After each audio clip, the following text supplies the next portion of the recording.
Hello everyone. Today again Ashu sir is here with the first lecture of economics for you all. तो before starting my lecture मैं आप लोग को explain करना चाहूंगा 11th 12th standard commerce में और FY SY TY और आने वाले सेक्शंस में भी इकोनॉमिक्स क्यों इंपॉर्टेंट है।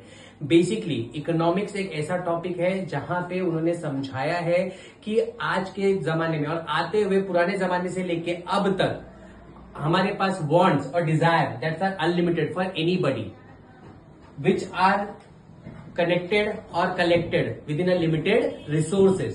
फॉर एग्जाम्पल मैं आप लोग को समझाऊंगा बहुत ही इजीएस्ट वे में इकोनॉमिक्स आपको किस तरीके से हेल्प करता है। Economics study where we can choose our limited resources to satisfy our wants and desire that's are unlimited.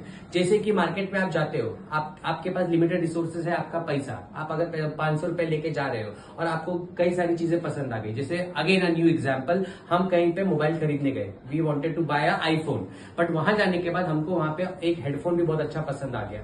तो हमको वहां समझना है कि हमारे लिए इस वक्त फायदेमंद क्या है, हमारा जो आईफोन जो हमारा बेसिक नीड है जहां पे हमारी बहुत सारी चीजें पूरी हो रही है, या एक हेडफोन जहां से हम सिर्फ ये समझ पाएंगे कि हम गाना सुन सकते हैं या कॉल सुन सकते हैं। तो you have to identify which चीज is more important. And apart from this, economics is basically dependent upon the 3 factors, that is production.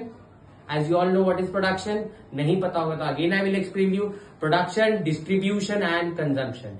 कोई भी कंपनी हो, कोई भी दुकान हो, वो उतने ही गुड्स एंड सर्विसेज को प्रोड्यूस करती है जितना मार्केट में डिमांड हो, जितना वो डिस्ट्रीब्यूट कर सके। और distribution also depends upon how the consumption is going on.